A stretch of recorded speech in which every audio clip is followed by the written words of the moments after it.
Thank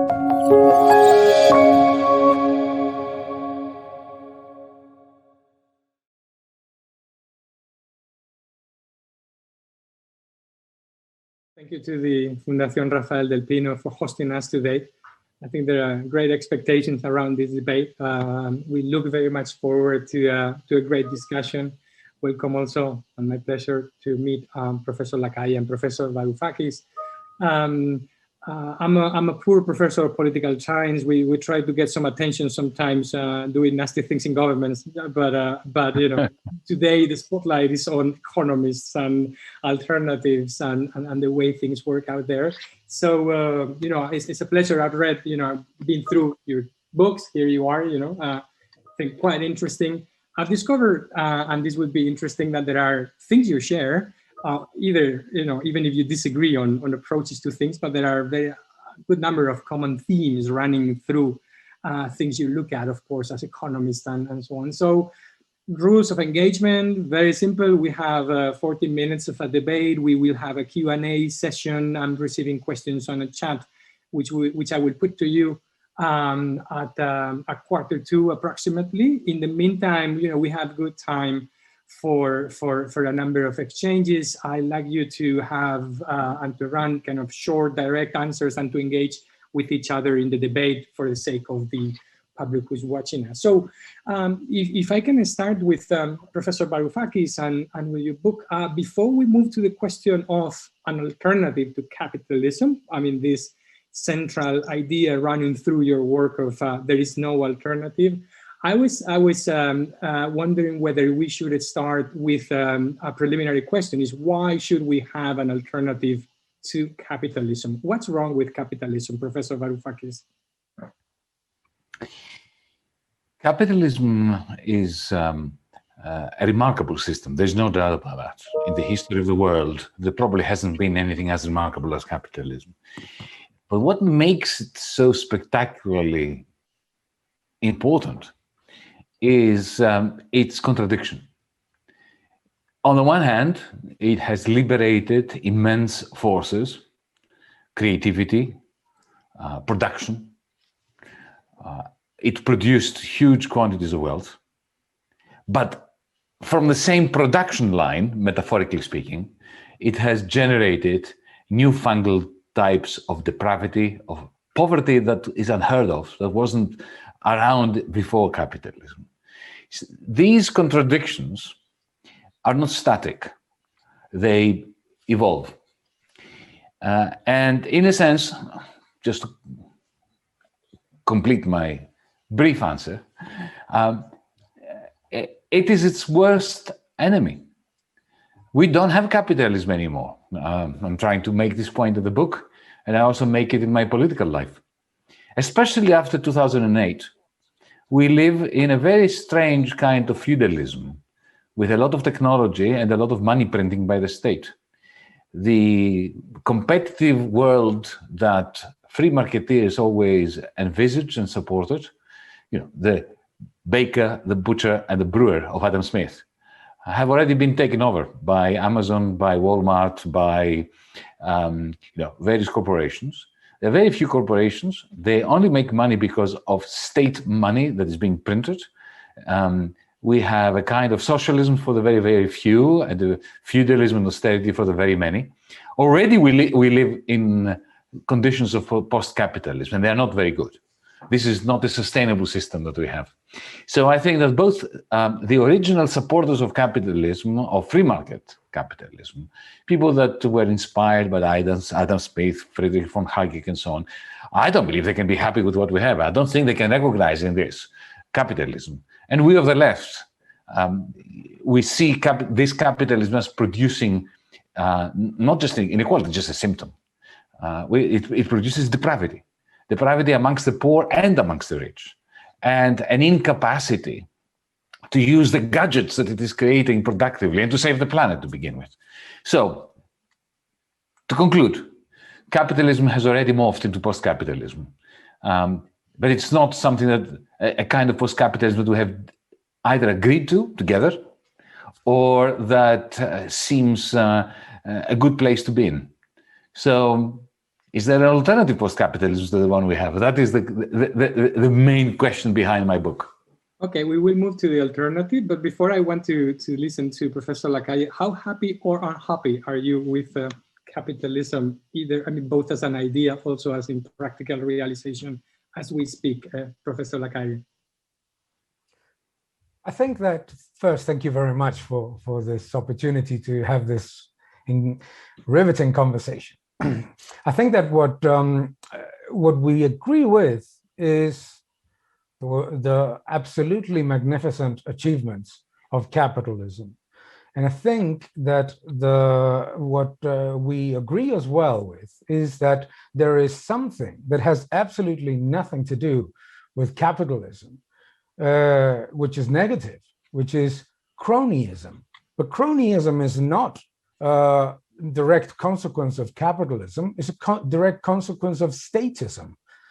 The massive money printing and the huge levels of monetary injections and government increases in deficits, etc.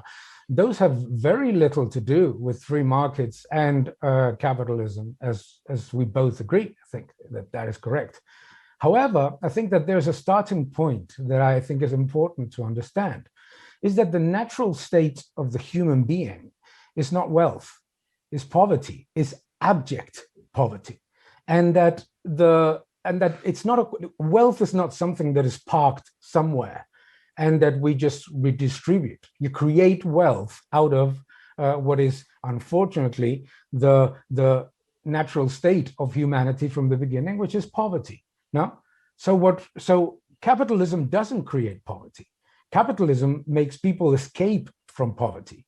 What I do agree with Professor Varoufakis significantly is that what we're living right now has very little to do with our concept of a free market economy in which the benefits of markets and the benefits of merit outweigh the negatives that might be created in the process of exchange of goods and services. But that's not due to the capitalist system. It is due to what we have been living. And I would go back a little bit behind that 2008 figure, 2008 year. It's more around the mid-90s when statism takes hold to a maximum effect. The dot-com bubble that he explains with his good friend Kostas in the book, in the absolutely fantastic book, that is the beginning, in my opinion, of what has been a constant cronyist approach from governments with central banks to create an elite that eliminates the possibility of many of the benefits of capitalism to actually thrive. So, Professor Varoufakis, maybe you want to reply here. Is it the problem? Is it the model? So, therefore, we should go back to capitalism, to what it is, or is it because the problem runs deeper than Daniel Lacalle was mentioning?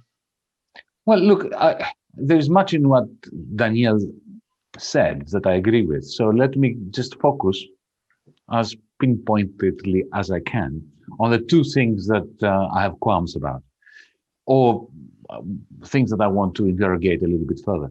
The first thing is, yes, I said it so myself, and we're in complete agreement that what we now have is cronyism, as Daniel puts it.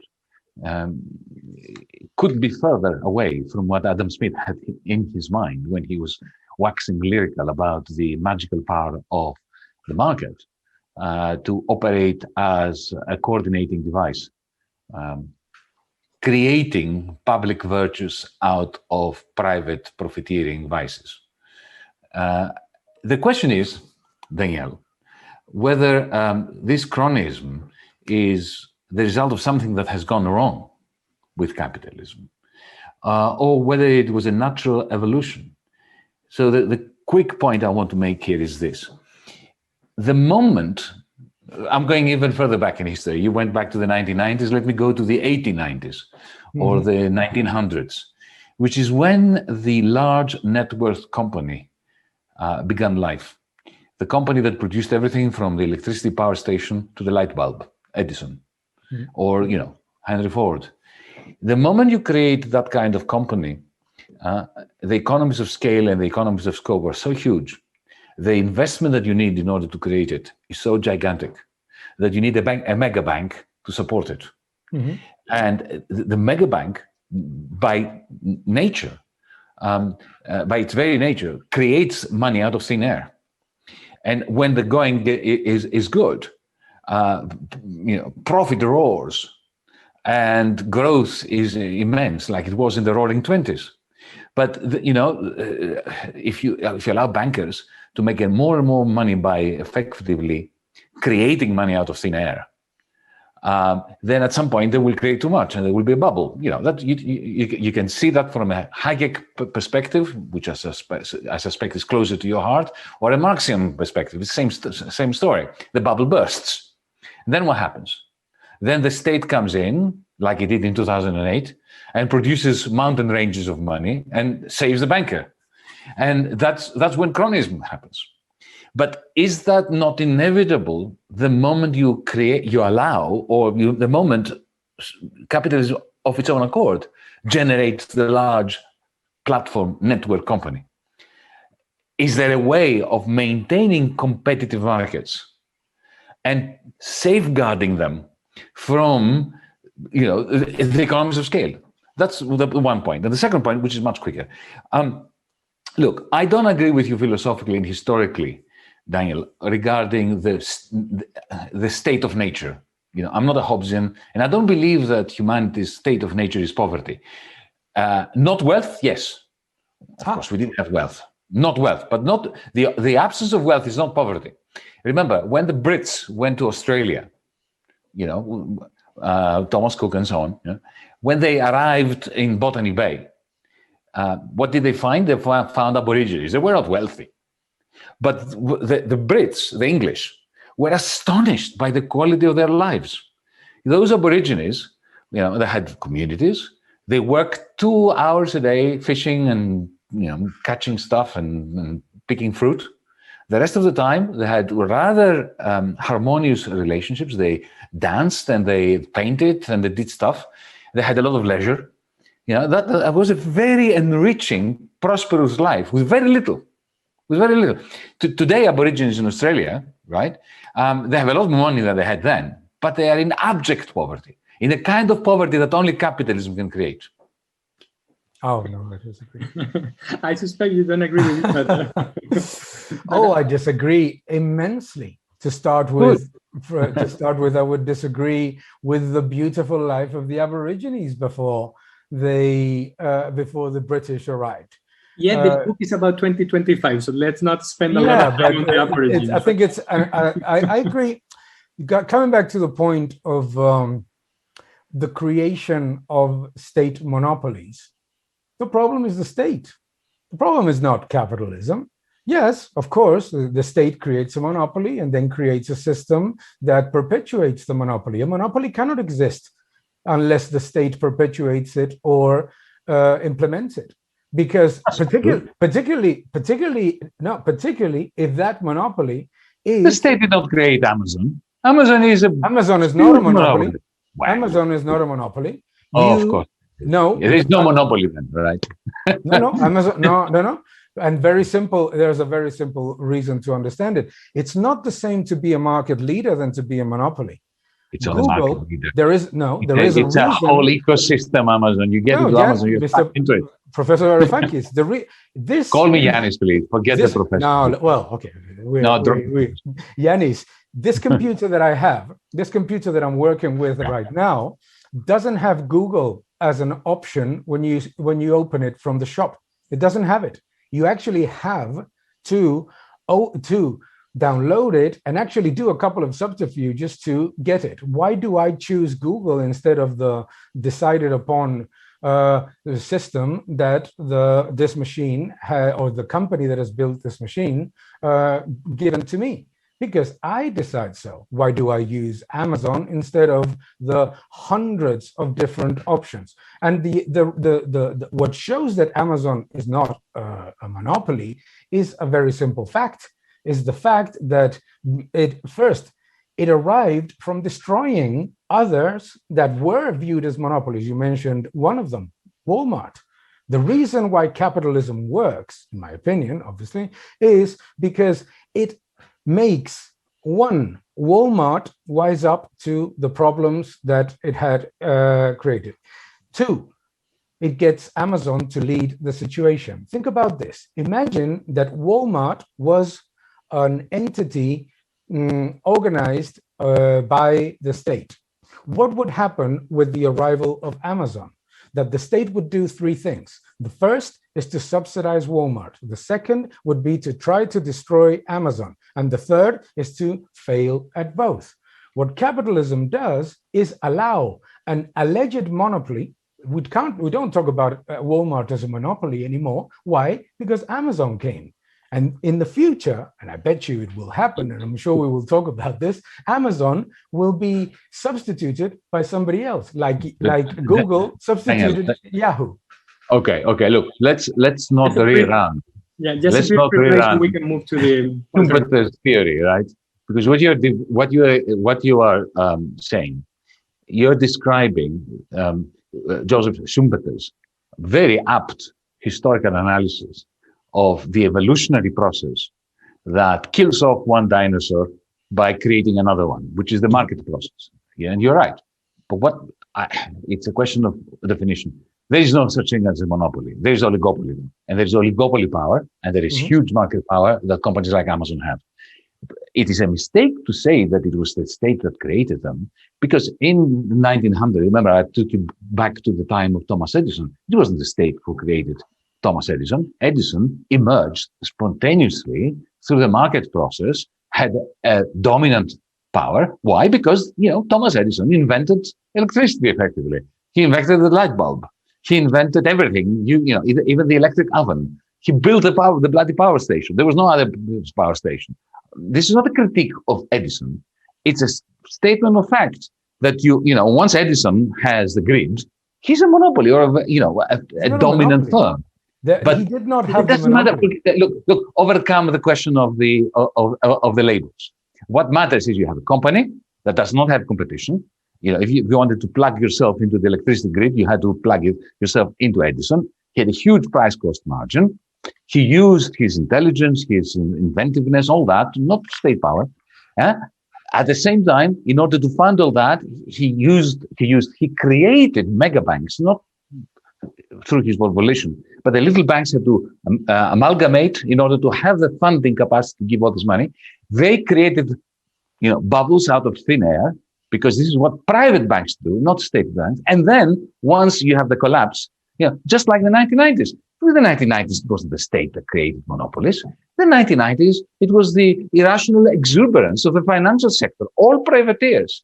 They built huge quantities of private cash, private capital, also taking the form of CDOs and CDO squares and so on. Thus, the state was not doing that. And then that collapsed, and the state came with cronyism and bailed out bankers. And then suddenly you had the private losses turning into state money. This is the process. But this is the result of capitalism. It's not the result of socialism, not the result of socialism. No, it is the result of socialism. Governments decided to create these mountains. Sorry, I think the point on your disagreements of monopolies are well understood by now. Let's move to another substantial debate on which you two disagree. In fact, if Professor Varoufakis' book, if his proposals would take, floor, Professor Lacalle will lose his job because financial capitalism and financial markets would also. I'll find another. I'm sure he would find another one, but. There are, apart from monopolies, there are two things which are also at the core of your book, Professor Varoufakis, which are labor markets. At some point, you describe in your book paid jobs as slavery, and also financial markets. So it's not only monopolies; it's to labor markets and financial markets, and in your proposal, transcending labor markets and financial markets with this proposal of the thrust of the book, which I think it is this idea of one employee, one share, one vote system. This is kind of the bulk of the system you are proposing. So I'd like you to debate on this, because I know also Professor Lacalle has also looked at this in detail. Can you briefly, because I know this is a complex issue, Professor. Yeah, but I'll do it very briefly, because we're very interested to take questions and I want to listen to what Daniel has to say. Look, I'm not appearing in this meeting, in this debate of ours, as a politician, and I really don't want to drive hard a political line. I wrote this book in mellow moments, in moments when I wanted to escape politics and to escape dogmatism. I want to go against myself as well, because I'm pushing 60. I'm 60 this week, so I'm sick and tired of campaigning. So I hope that Daniel appreciates that. But think of my book as an exercise, as a mental exercise, right? I am a left-winger. I've been a left-winger since I was a young kid. Maybe I was wrong. It doesn't matter. But, so as a left-winger, I was railing against capitalism, whereas Daniel celebrates capitalism. I also celebrated it and railed against it at the same time, because I like this kind of conflict, inner conflict. But, we leftists are pathetic, because, we keep criticizing capitalism. And if somebody says to us, okay, so mate, what's the alternative? We have no answer, because my answer is not going to be the Soviet Union, because if there was a Soviet Union, I can assure you, if Daniel and I were in the Soviet Union, he would be in the Politburo, I would be in the Gulag. I would certainly be a dissident, right? I would end up in the Gulag for sure, right? If I lived in China today, I would be in the Gulag. I hate authoritarianism. I'm a liberal. But at the same time, my liberalism goes against all sorts of power, including Amazon, Daniel, including the power of the corporation. And I just wrote this book as a mental exercise. Right. Okay, what's my definition of capitalism? It is a market-based system, which, however, relies hugely on these two markets, the labor market and the market for money, that can never work properly as markets. Now, that's a whole debate as to why that is the case in my view. Okay, now, can I imagine a market society, a democratic society, a liberal society, without a state overload? Because where Daniel and I probably agree, I hate the state. I don't want the state to decide things for me, right? So if you read my book, there is hardly any state in there. Yeah. So you have corporations on the basis of one share, one vote, one employee. You've got boisterous markets everywhere, including land, which is socialized, but there is a very active, constant auction happening, ensuring that there are no economic rents accruing to anyone, the state or to private individuals. I don't even have many elections in there, because I don't like elections. I think elections are quite oligarchic and oppressive, whereas, I truly believe that from the ancient Athenian model, it's better if you're going to make public decisions, collective decisions, better to have a lottery, sortition, representatives chosen by lot, like a jury system. So I try to imagine, right, how would a world work where you have markets, liberalism, no capitalist accumulation in the hands of the very few at the expense of the very many, and no state power? So the result is the book. I sat down and I created institutions off the top of my head, including an alternative to the International Monetary Fund, a digital currency system run by the central bank, with central banks cooperating with one another, with central banks empowering local communities to have their own digital currencies, without anybody having exorbitant power. And, and I wrote it up as a novel. And I wrote it up as a novel, Daniel, and let me say this, because I disagree with myself when I think of the world. And if I were to write it as a treatise, I would have to say, okay, this is how this should work. But, if I disagree with myself, I can't really support that. But if I have Iris and I have Costa and I have, other people, Eva, right? They can take different positions and they can argue amongst themselves, and I can be part of all these arguments. And therefore I can, and you see that in the end, there is also, I use science fiction as a trick in order to show that I myself, I'm in two minds about the utopia I created. Do I really want to live in that utopia? How far am I prepared to go to live in that utopia as opposed to where I am now? So, I try to write it liberally. and yet you put something in that utopia, which for Daniel is a big dystopia, which is a big central bank, right, Daniel? Something he wanted to get rid of in this actual world, or he's very critical with. One of the things that I found about the very, very compelling, hugely entertaining, and thought-provoking book, and the conflict between these characters, Costa in particular, who I love, and Eva, the sort of capitalist, and Iris.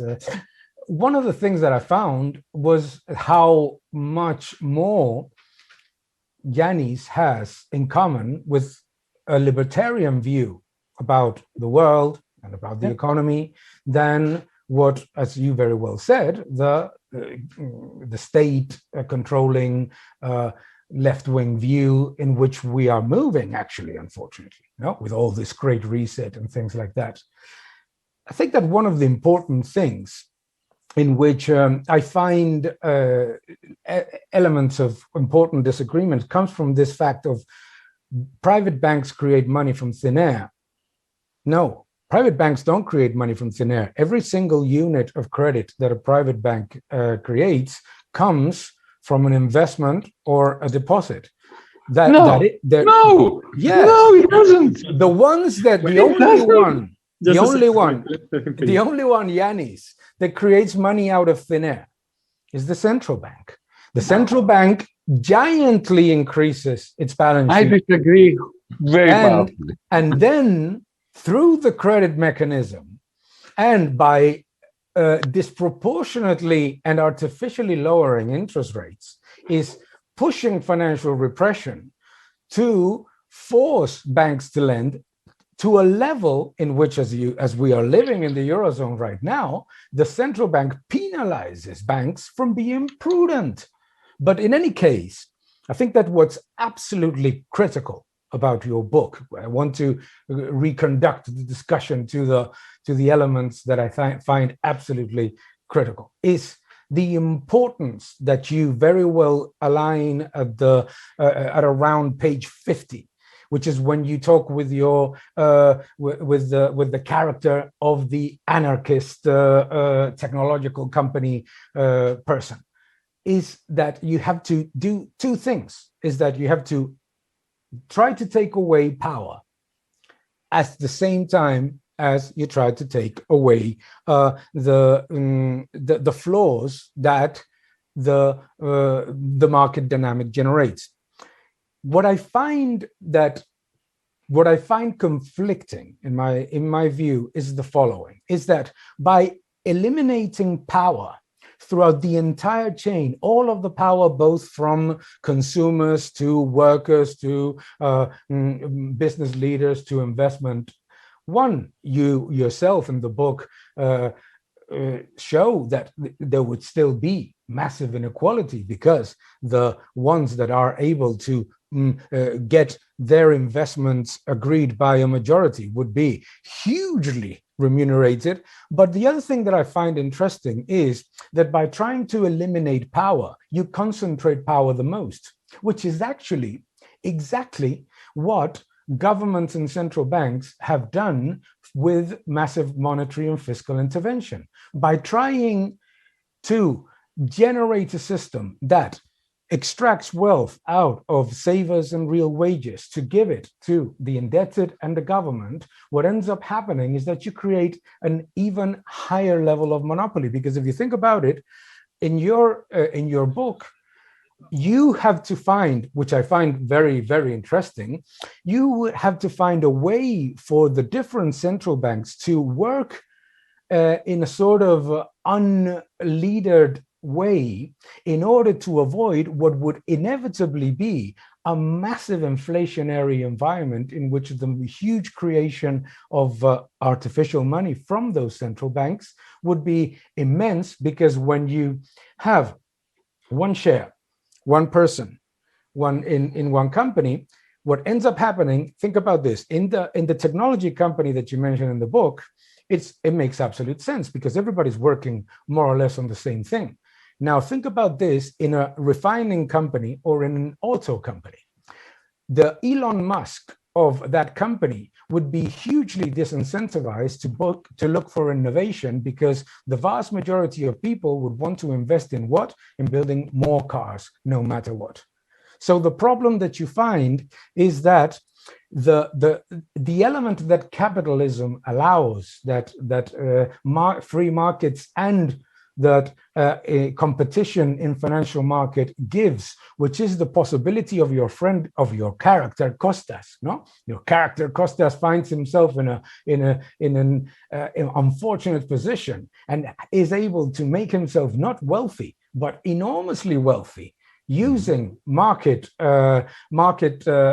actions and market tools in order to achieve his dreams. But if once you eliminate all of them, you have concentrated all of the power in a central bank that you have to bet, and you have to be extremely, extremely careful that it's not going to generate the massive incentive to do what central banks do, which is to erode the purchasing power of savings and of wages. Okay. It's funny you should say this, because we live in a world where the central bank controls bloody everything, and they are not even eroding. You won't find me complaining about that. But they are not eroding anybody's savings, because there is absolutely no inflation. What they do is they decide centrally who has power and who doesn't. But allow me to answer your very interesting points with 3 objections, 3 points, 3 counterpoints. The first one concerns power. Remember that the whole point of Adam Smith is that the fact that every entrepreneur is trying to maximize their profit and to seek maximal power is what ensures that nobody has any power. This is the unintended consequences behind the invisible hand. So, he was a moral philosopher. He had students of moral philosophy at the University of Glasgow, and they were asking him, "Professor, how can you possibly support these, nasty entrepreneurs out there who are, using their power in order to become, gigantic sources of authority?" And, they use child labor, because they did use child labor in Clyde, in the River Clyde back then, up in Glasgow. And, you are a moral philosopher and you're supporting them. His argument was that the beauty of the market is by setting one against the other. Competition, as long as it works.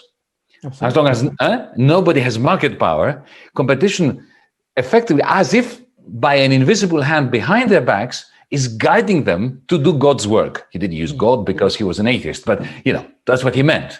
Private vices leading to public virtues. So don't accuse me of trying to imagine a world where there's no power, because this is Adam Smith's defense of capitalism. Capitalism works, according to Adam Smith, to the extent that nobody has power over prices, that we are price takers in economics 101 terms. So there, we have to be on the same way. I'm trying to create a blueprint where nobody has power. Everybody's seeking power, but nobody has it. And, that's also what free marketeers should be wanting, unless they have renounced Adam Smith. That's point number 1. Point number two.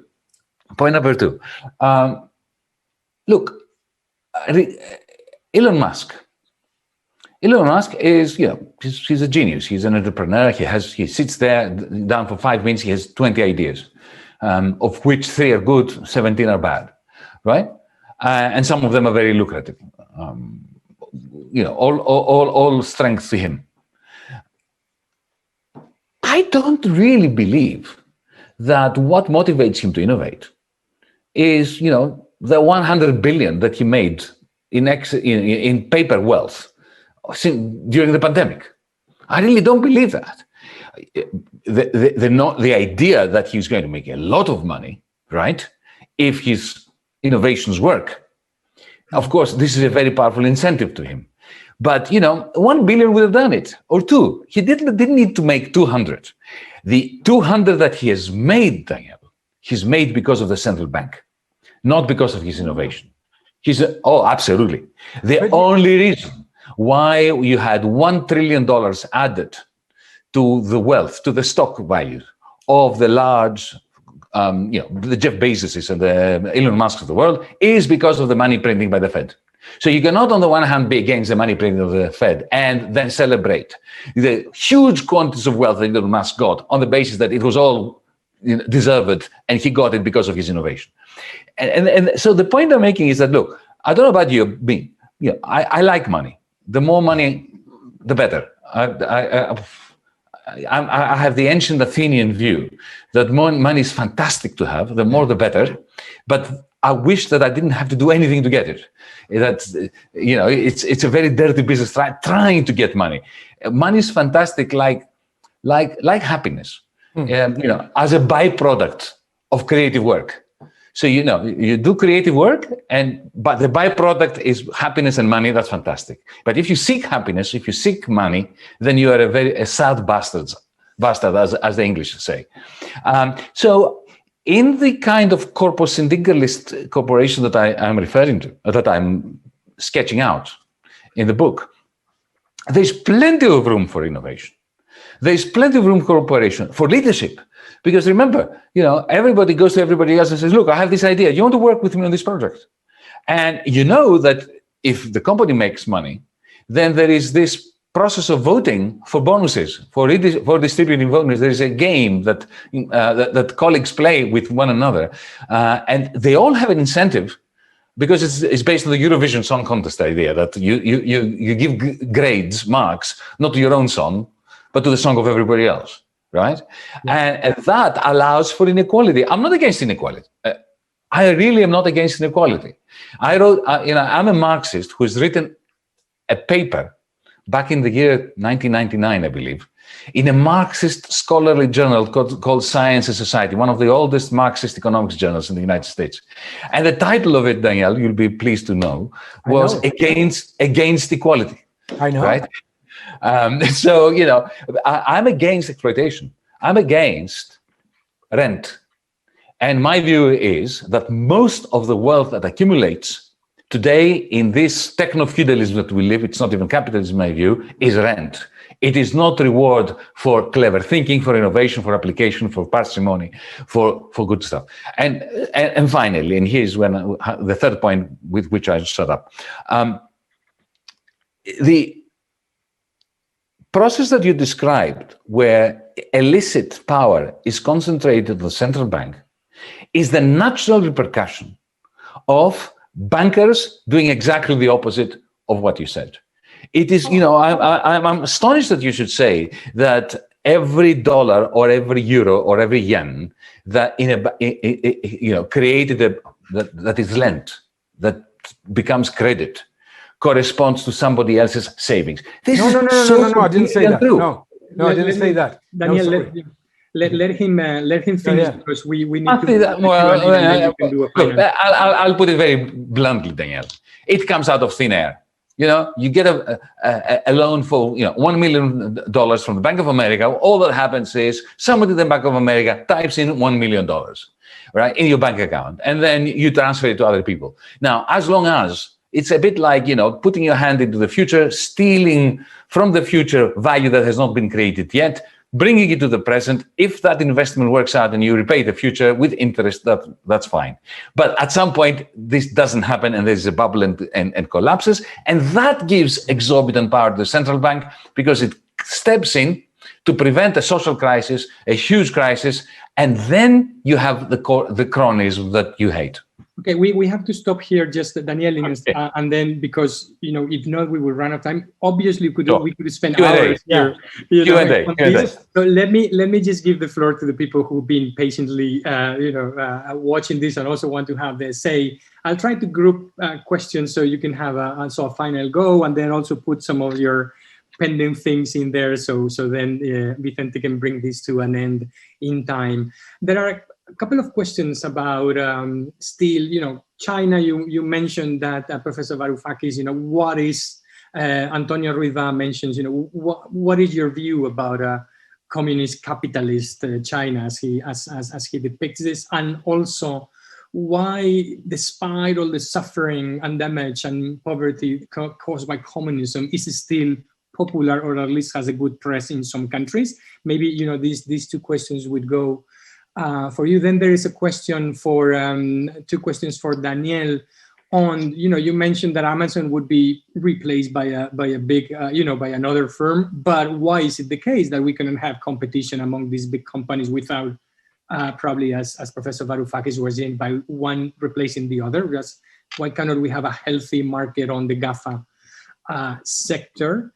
And then to you as well, Daniel, from Carlos, why is it that capitalism cannot manage with negative externalities like climate change, resource consumption, or social exclusion?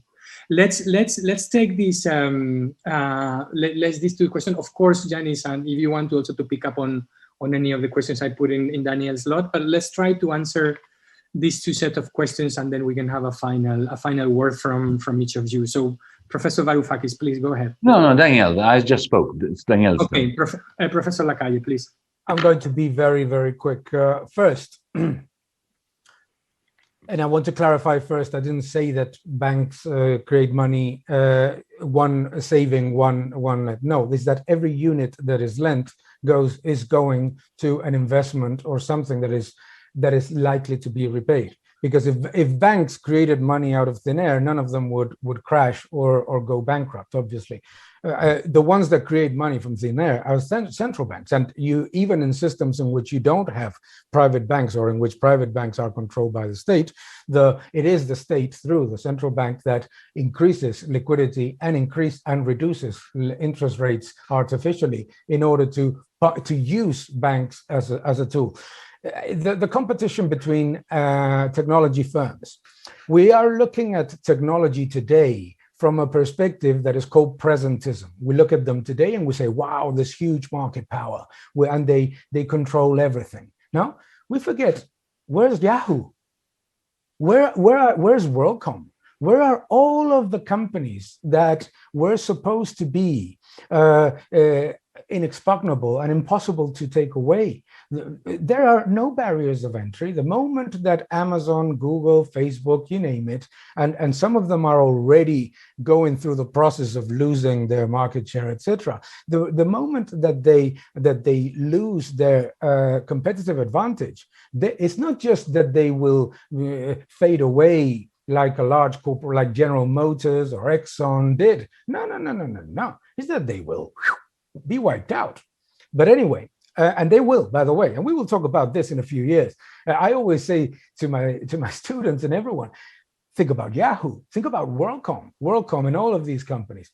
The other point, capitalism not only can manage externalities like climate, social exclusion, etc. It's the only way to manage them, because you can have two models, a profit-based economy or a loss-based economy. There's no other thing. There's no such thing as a zero-based economy. So the problem that you have is that if you try to address climate, social exclusion, or other externalities from the perspective of a loss-based economy, the impact that you get on reducing those factors is inexistent, and the impact that you get on jobs and on growth is monumental. The only way in which you address climate, social exclusion, etc., is through technology and competition, which is exactly where Yanis and I completely agree, and that's where I finish. Professor Varoufakis, you can take issue also with these things, and so in 5 minutes we can be out. 5-6 minutes, yeah. Okay, I'll be quick. China is a remarkable experiment. It's a hybrid. Let's not forget, before we talk about China per se, that two things saved capitalism in 2008, or maybe transformed it to what I call techno-feudalism, but nevertheless, made amends for the crash of 2008. One was the Federal Reserve and all the credit swap lines that it gave to the European Central Bank, to the Bank of England, to the Swiss Central Bank, and so on. One was the Fed, and the other was China. They cranked up investment to 50%, a ludicrous level of investment.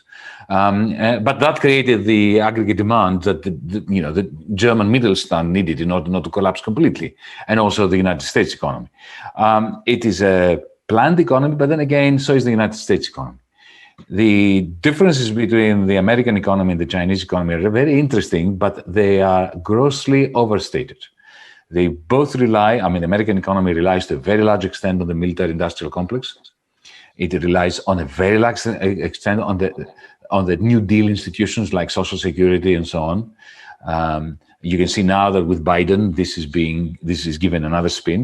China is channeling investment in a particular way. The other thing, which I think is, I tell this to my British friends when they say, "Oh, but China is not democratic." I said, "What do you mean?"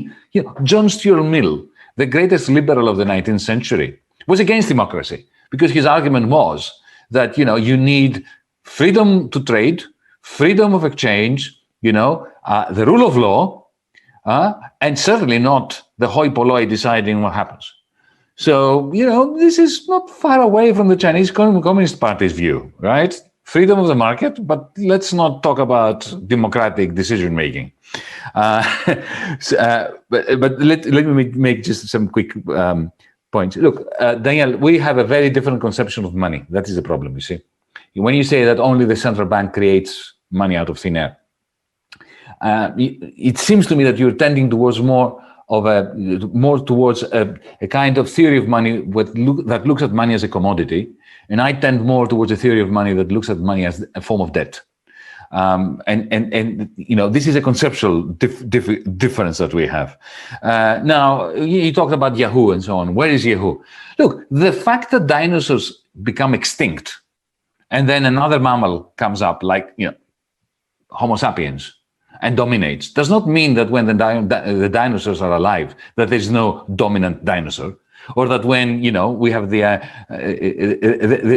Homo sapiens period of domination of the Earth, that we don't have a dominant one. We will probably become extinct. You know, we're a kind of virus on this planet. And you know what? You're right. Technology is the only solution to climate change. There's no doubt.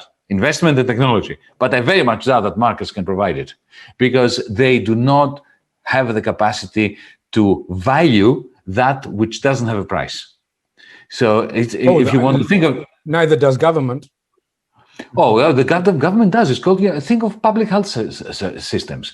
They are not operating on the basis of, you say, loss or profit. The National Health Service in Britain... No, they are loss-based. No, they're not. Oh, because the benefit, the positive externalities of, you know, living in Britain as opposed to living in the United States, and not having to worry about going bankrupt if you are uninsured and you get cancer, you know, that is a major benefit. You are not pricing it because you assume that what has value must have a price. But I disagree with that. No. Sorry, we have to disagree on these things. Of course, we have to agree. Agree on it. The beauty of this is that is what we agree on, Yanis. The beauty of this is what we agree on, which is surprising for a lot of the people that are watching us today, a lot. But the point that I make is, first, the fact that dinosaurs existed and disappeared does not mean that they had massive power when they existed. You know, there's absolutely nothing bad about market leaders. There is absolutely nothing bad about market leaders, as long as they are not monopolies implemented by the state that give bad service, bad goods and service, or at bad prices for political control. The problem, I think, that where our views align is incentives. And I think that the point that we get to is that the more, no matter where cat and mouse situation or chicken and egg situation of who started first, the more that every single imbalance in the economy is tried to be solved via huge injections of liquidity and mass reduction in rates, money creation is never neutral. Money creation disproportionately benefits the first recipients of money and disproportionately impacts negatively the savers and the real wages. You say that there is no inflation. However, there is rising discontent all over the world because of the rising cost of living. Because of deflation. because of deflation, not because of inflation. Well, I would not only disagree, but I just had negative interest rates are creating content. I actually just had an interview with Argentina in which they were enjoying the benefits of 40% inflation every year. No, absolutely not. In fact, if anything, in the Eurozone, what we have been saved by is by having moderate inflation. By the way, there is absolutely no deflation. You look at rent, look at so many costs of goods and services, look at the non-replicable goods are rising faster than real wages and faster than disposable income. But the point that we agree on is that the more that you have one single entity that aims to solve each and every single problem through massive intervention, the worse the outcome from the crisis. And the point that finally that I get to is that when you get to a situation in which the lender of last resort and the purveyor of goods of last resort, which should be the central bank and the government, become the lender of first resort. Well, that's because of the failure of the private sector. That's the failure of the private sector. If I made you chairman of the Fed tomorrow, you have no alternative than to keep printing money in order to keep afloat the zombies of the financial sector or the corporate sector. No, because otherwise it will collapse. The fact that unless you believe in a crashing bird. I disagree with that. Professor, another thing is that there is another thing is that Daniel, do you know what my problem is? Yeah, I'll tell you what my problem is. Yes, I'm more liberal than you are. And I can't live with that. You're more liberal. I'm more libertarian. Than you are. Yeah. I'm more libertarian than you are. Because, I fear power, both from the state and from Amazon. You don't fear the power of Amazon. I do. I fear the power of Microsoft. Remember back, there were two great or decent word processing software pieces. Yeah. It was Word and WordPerfect. WordPerfect was far better than Word. Microsoft bought WordPerfect and killed it. Now, that is a loss of productivity. It's a loss of a good product because of the exorbitant power of Bill Gates and Microsoft.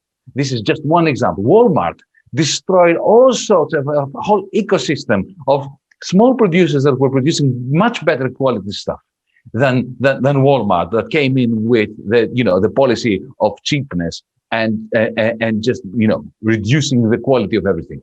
So I fear about both state power and corporate power. I think we have to stop, Daniel. Sorry, we have to stop here on this note. I think it was a beautiful end by Professor Varoufakis applying for the position in the chair of the Federal Reserve.